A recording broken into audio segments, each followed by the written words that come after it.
find myself in NES land. I see a funky shred head.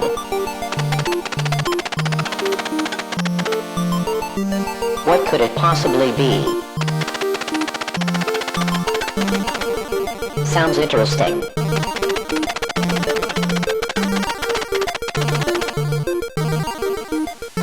You must be...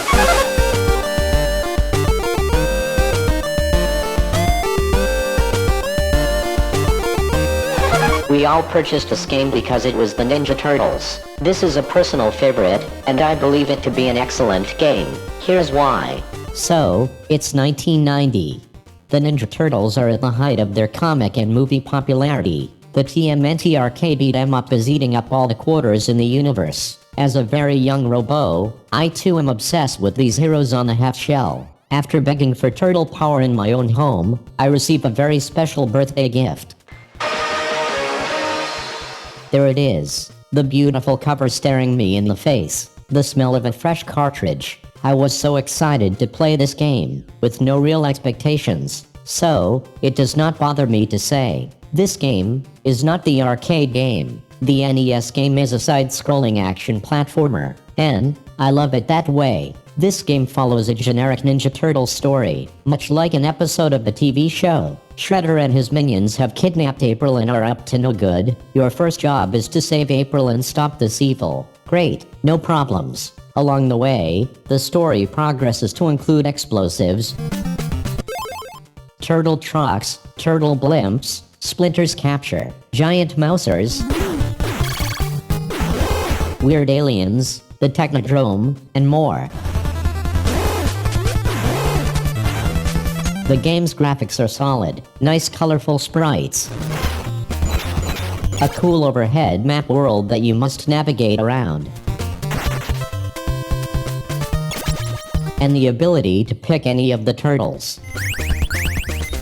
Each turtle comes with their signature weapon. They all have the same animations and attacks, but their weapons have different ranges, strengths, and sounds. You can also pick up ninja stars, awesome scrolls, and the best weapon in the game, these boomerangs. You can even cheat and throw a few out, then catch them with another turtle if you switch real quick.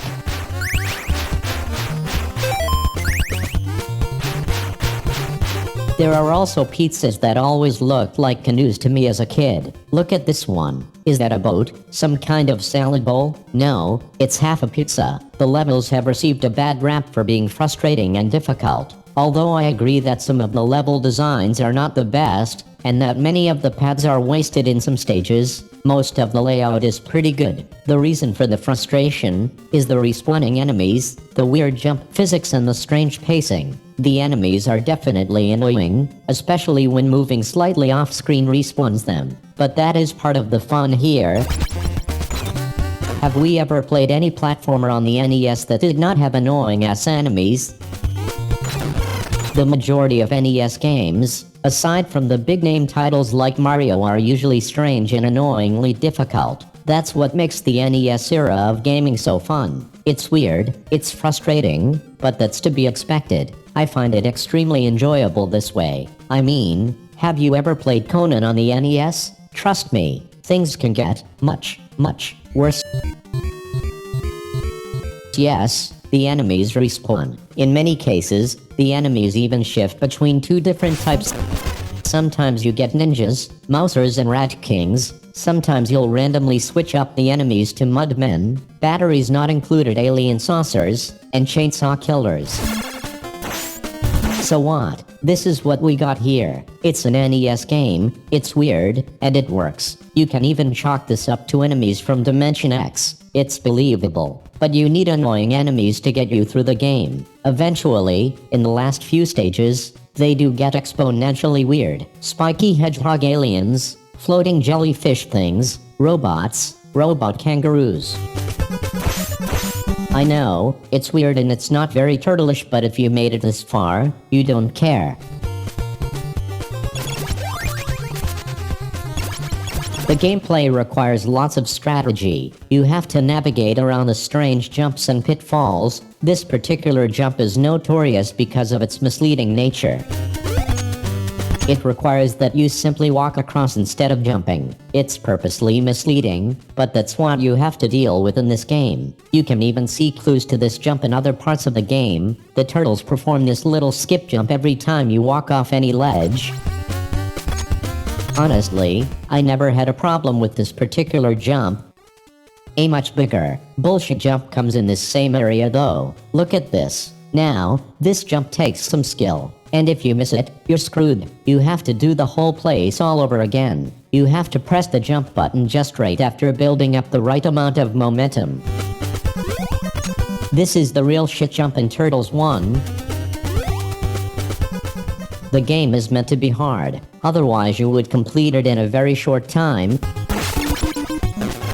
In this stage, you have to make your way around an underground maze, picking the right manholes on the overhead map. Follow the numbers and get to the end. You even have to use that little skip jump again in this crazy spiked wall area. Look at this shit. They placed pizza here to lure you into death.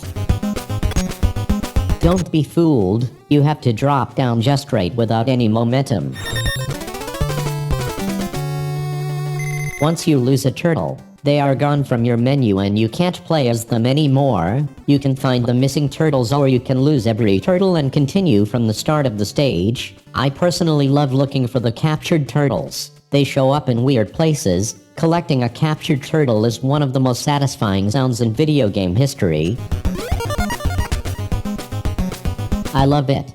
So, when you finally make it to the Technodrome, you go through all the stupid and ridiculous enemies and obstacles. And then, finally, you get to Shredder. And he is pretty cool. Very easy to fight if you find the right spot. But still, it's a cool fight.